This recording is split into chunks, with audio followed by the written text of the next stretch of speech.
یا آپ صلی اللہ علیہ وسلم نے فرمایا کہ علیکم بسنتی و سنت الخلفاء الراشدین المہدیین،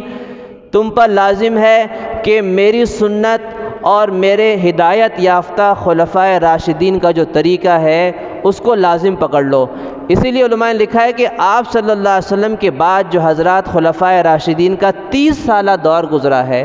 اس میں جو کام رائج ہوئے وہ بھی سنت میں آتے ہیں۔ حضرت صدیق اکبر رضی اللہ عنہ نے اپنے دور خلافت میں قرآن پاک کو جمع کیا تھا۔ پہلے متفرق تھا، انہوں نے ایک پاروں کی شکل میں ایک ایک جلد بنا دی تھی، پہلے اس طرح جمع نہیں تھا کتابی شکل میں، لیکن اس کو ہم سنت ہی سمجھتے ہیں، بدعت نہیں سمجھتے، کیونکہ یہ خلفائے راشدین کا دور تھا اور انہوں نے اس چیز کو رائج کیا، تمام صحابہ کا اتفاق ہو گیا۔ حضرت عمر رضی اللہ عنہ نے دیکھا کہ بھئی مسجد نبوی میں لوگ تراویح کی نماز پڑھتے ہیں لیکن ایک جماعت نہیں ہے،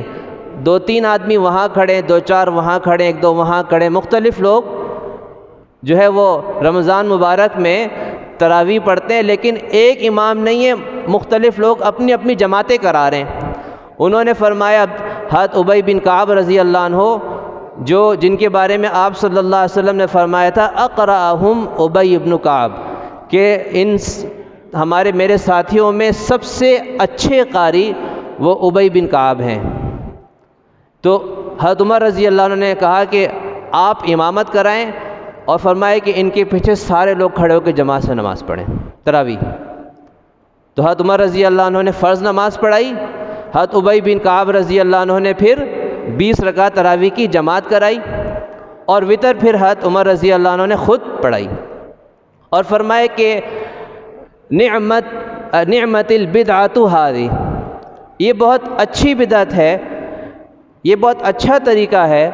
جو یہ رائج ہو گیا کہ اب جماعت ایک ہو رہی ہے تراویح کی، متفرق جماعتیں نہیں ہو رہی۔ تو ہم اس کو سنت ہی سمجھتے ہیں، بدعت نہیں سمجھتے۔ اس کی وجہ یہ ہے کہ یہ خلفائے راشدین کے دور میں رائج ہوئی ہے۔ تو جو کام خلفائے راشدین کے دور میں رائج ہو گیا وہ سنت کے زمرے میں آتا ہے۔ حضرت عثمان رضی اللہ عنہ کے دور سے پہلے جمعے کی ایک اذان ہوتی تھی۔ حضرت عثمان رضی اللہ عنہ نے فرمایا کہ اب چونکہ لوگ مسلمانوں کی تعداد بڑھ گئی، آبادیاں بڑھ گئی ہیں، اور ایک اذان میں لوگوں کے لیے جمعے کی تیاری کرنا مشکل ہو جاتی ہے، تو انہوں نے پھر ایک اور اذان کا اضافہ کروا دیا، 2 اذانیں دلوائیں، اور اس کے بعد پھر پوری امت نے اس کو قبول کر لیا، اور پوری دنیا میں اب 2 ہی اذانیں دی جاتی ہیں جمعے کی۔ تو یہ اس سے پہلے نہیں تھا، لیکن ہم اس کو بھی سنت کہتے ہیں کیونکہ یہ بھی خلفائے راشدین کے دور میں رائج ہوا۔ تو جو عمل خلفائے راشدین کے دور میں رائج ہوا تو وہ بھی سنت کے زمرے میں آتا ہے۔ اس لیے ایسی مثالیں دے کے ہم یہ نہیں کہہ سکتے کہ یہ بھی انہوں نے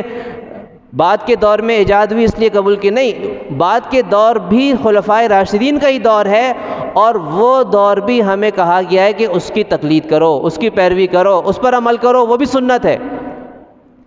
لیکن بعد کے زمانے میں اگر کوئی شخص، کوئی بڑا عالم ہو، بزرگ ہو، وہ بھی کہہ دے کہ بھئی یہ عمل کرو، کہ جیسے میں نے کہا کہ انہوں نے کہا سلطان صلاح الدین ایوبی رحمۃ اللہ علیہ نے یہ طریقہ رائج کیا کہ اذان سے پہلے درود شریف پڑھو۔ تو وہ ایک بزرگ ہیں، ایک بہت بڑے اللہ کے ولی تھے، نیک انسان تھے، بہت بڑے مسلمانوں کے سپہ سالار تھے، لیکن وہ دور خلفائے راشدین کا دور نہیں تھا۔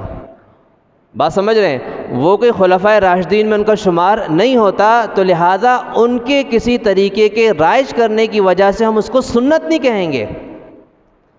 ورنہ اس سے پہلے جو صدیاں گزری ہیں اس میں تو کبھی اس پر عمل نہیں ہوا۔